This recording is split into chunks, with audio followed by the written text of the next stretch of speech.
All right, music fans, welcome back. Harmless Dave here, talking real music in real time for a few real people out there just like you and just like me. All right, this is an easy one to promote. If you haven't heard Ches Kane, you gotta go listen to Ches Kane. This is the first album. There's another album out there which I have called Power Zone. Um, as you could tell, Ches is easy on the eyes for you men out there. And the music is much like Lita Ford, Vixen. Can you believe it? Lita Ford and Vixen. Maybe a little Pat Benatar in there as well. But man, Ches can sing, and you should check her music out. Plus, she's also got some very interesting videos that have been uploaded. Yes.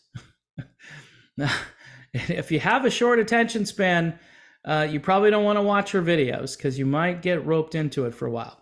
Anyway, folks, switching gears here from Ches Kane over to Lynn Turner, who was a guest on this program at one point. Thank you, Lynn Turner, for being on the show. He recently confirmed a Captain Obvious thing, that Ritchie Blackmore won't be back in Deep Purple at any time. Rumors, of course, are flying around. Steve Morse left the band and then was replaced, and Simon McBride, who is doing a fine job with Deep Purple. And by the way, I think Deep Purple is kind of winding down. Now, some will say, well, all the more reason to get Ritchie back in there before the thing wraps up, right? I don't know. From what I understand, the differences between Ritchie and Ian Gillan, it's like insurmountable. It's irreconcilable differences. And Lynn Turner confirms it. He was talking with Eddie Trunk. And look, folks, okay, this is where I'm going to kind of dump on corporate media. Lynn Turner, how's your new album doing? Belly of the Beast, how's it doing? Those songs are, did they talk about the album? I hope they did. But here's the thing. They pull all of the typical, we've talked about this a bazillion times quotes. And I guess that's what people care about, right? What do you think? Do you think Ritchie's coming back to Deep Purple? I mean, I think Lynn Turner is on good terms with Ritchie Blackmore. So it's not a stupid question to ask, but it's a question that has been put out there for the last 30 years. And the answer is typically no, right? Well, you know, Steve, even when Steve Morse was there, and Steve did a great job with that band, no question, took the sound in a slightly different direction. I know people who love Ritchie Blackmore, I get it, man. He's the Smoke on the Water guy, you know? I mean, how are you going to top Smoke on the Water? If you're going to learn how to play guitar, play those riffs, because you'll be a rock star instantly, except for everybody like under 50 who's probably never heard the song at this point. Because do you ever hear Smoke on the Water anywhere? I mean, Highway Star, Gone, Space Truckin', Woman from Tokyo, all those songs are just gone. They're like, they used to be staples of classic rock.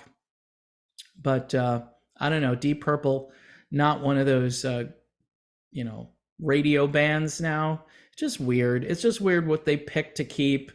I mean, Knocking on Your Back Door, baby. Give me some 80s Purple. Those two albums they did in the 80s, I think it's just two albums. I might be wrong. Slaves and Masters, I think, was early 90s. But those albums are insanely good from start to finish. Anyway, so Eddie Trunk disclosed to Turner that he has reliable sources that have been telling him about how Blackmore was in talks for a possible reunion with his old buddies.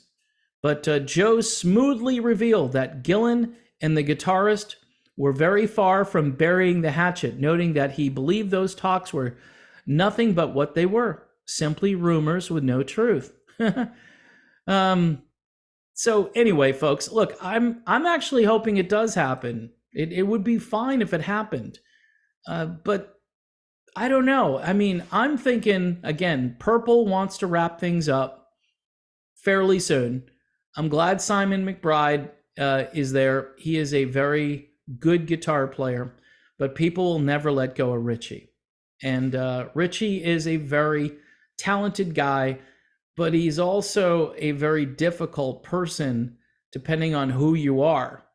I think he and Lynn Turner got along great, but he and Ian Gillan and maybe Roger Glover, not so much. So we'll see what happens, though. It's Eddie and his reliable sources. Didn't Eddie have a real good source when it comes to the Eddie Van Halen tribute concert that was supposed to happen? Didn't he have really good sources there that didn't pan out? Or maybe he just heard the rumors, and so he put it forth, and then everybody thought, okay, when's it going to happen? It still hasn't happened.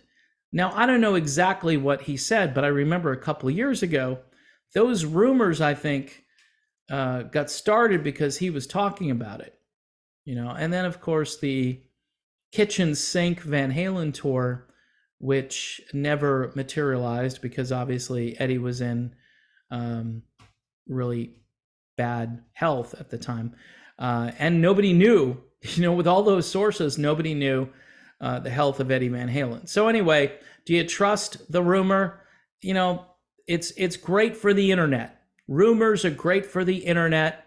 And certainly I would be pro reunion with Ritchie Blackmore for sure. Maybe they should bring Lynn Turner in too. He can sing some tracks off of Slaves and Masters. Anybody who's ever worked with Deep Purple, do that whole, we're wrapping things up and we're going to bring everybody back. I'll believe it though when I see it.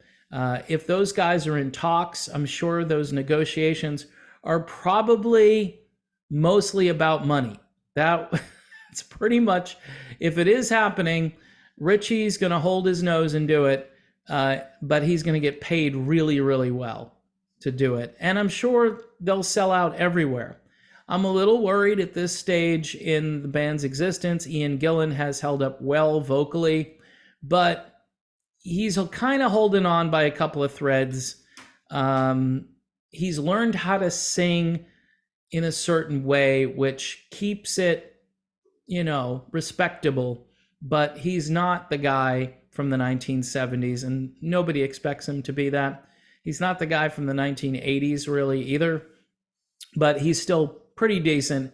And to have him and Roger and Ritchie out there would be, and Ian, by the way, too, would be a real treat. So I'm holding on. I'm a Purple fan.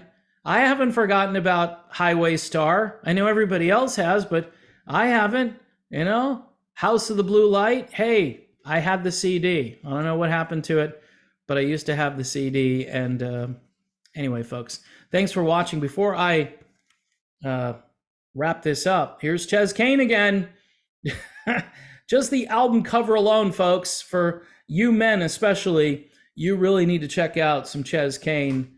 If you like Vixen or Lita Ford, she's right there. I mean, this will bring you back to like 1988. You're going to be thinking to yourself, this woman would have been a huge success if she was born 35 years ago? I'm not 35 years ago, but 35 years prior to the 80s. If she was born in a different time, I should say, because she's got a lot of talent. She's got the look. She's got the swagger. She got the style. And she got a great voice, too, which is very important. All right, people, thanks for watching. Don't forget to subscribe to the channel. Hit the bell for notifications. Patreon for $1 a month if you can help me there. Also, YouTube memberships. We've got people constantly chatting away over in Patreon. And we are troll-free right now over on Patreon. So maybe, hey, you're going to sign up and be a troll, and we'll find you out. And then we'll block you. I'll do a Neil Sean, and that'll be the end of that. All right, people. See you soon.